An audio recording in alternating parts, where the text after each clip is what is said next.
Hello, and welcome to another newsletter from Construction Programs and Results. I'm Michael Stone, and I will be sharing our newsletter with you. Winter is so close it could scare you. We here in the Northwest are back to our rainy season. I took steps this past summer to put in a new drainage ditch across the back of our orchard to get rid of some of the surface water that seems to materialize from nowhere. I started this project a while ago and with lots of shovel and rake work, but I kept after it until I got it done. That leads me to asking you if you have made your property and buildings ready for winter yet.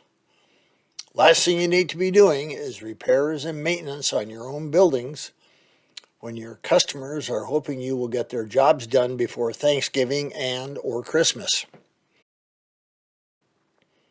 Take a look and be sure your buildings and property are ready when the white stuff starts flying. Now, our newsletter. Nasty homes. Got a note in from one of our clients recently. He often writes with questions, comments, or newsletter suggestions. His notes are always relevant and to the point. He asked, I just returned from a sales call. Very nice guy with some special needs, obviously. He has worked at our local supermarket for many years. The job is a full bath remodel, and he's okay with a $30,000 to $40,000 budget, I suggested, with a $1,500 letter of intent. The way I left it with him was for him to think over, since it had to figure out exactly where the money was coming from, maybe a 401k. My issue: the house smelled so bad that it took your breath away, and it was in a real state of disrepair. My guys will certainly not enjoy working in this environment. Now, how can you tactfully bow out when the only reason is the smell or condition? Normally, folks have problems with the budget, etc. Any advice would be most appreciated. After reading his note, I started thinking about all the homes I visited on sales calls over the years that were like that. I've been in homes where pants below the knee were practically covered with fleas. I've been in homes so full of collectibles, old magazines and newspapers and sacks of garbage or whatever, that we could only walk on a path from one room to another, and in some cases it was 5 or 6 feet deep. I've been in many others that were reasonably clean, but for some reason smelled very bad. The worst I ever experienced was a 2-story home in a lower income part of town. When I walked in the door, I smelled raw sewage immediately.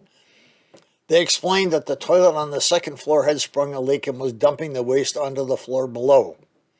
The pile was probably 1.5 feet deep, and they piled old newspapers around it to keep it from spreading. They wanted it fixed, and could we help them? I talked about this situation in our book, Profitable Sales. If you've been in selling, remodeling, or taking service calls in a home for any length of time, you run into situations like this. And not everyone lives the same. Not everyone has the same sanitary or health standards. We have to deal with what we find when we walk through the front door. You work hard to build a good reputation for helping folks. The last thing you want to do is have someone badmouth you to their friends and neighbors, or go online and blast you for not being willing to help. What do? Smile, even though your nose says otherwise. If it's just a bad smell and not animal droppings, human waste, or rotten food, etc., you can buy deodorizing liquids to spray around the work area, or even the whole house if needed. Find a time when the client and family aren't home, get the sprayer out, and have at it. It might take a few applications to knock down the smell, and if they ask why, explain that you often do this to protect your workers from possible germs or bugs. You can always blame it on COVID. Now, if it's more than just a bad smell, if it's fleas, human or animal waste, or rotten foodstuffs, you have a decision to make. The note that came in said it loud and clear: "My guys will certainly not enjoy working in this environment." You can't blame them. Most of us wouldn't want to work in that environment either. You can excuse yourself by telling them you don't do the type of work they want done. Thank them for calling and be on your way. This takes diplomacy. Every scenario is different. Your potential clients are used to the situation and think it's normal. So you don't want to embarrass or chastise them for the way they live. You could tell them you need to keep the call short because you're dealing with an emergency on another job. Call back in a day or two and tell them that you won't be able to do their job and thanks for calling you. Again, I can't tell you what to say directly, but if you figure it out ahead of time, you will be far more believable. If the owners are aware of the problem and want to help in dealing with it, direct them to someone who specializes in this type of work. That what I did in the situation I mentioned earlier, I suggested they call a company that does sanitation cleanups, then give us a call and we'll repair the damage.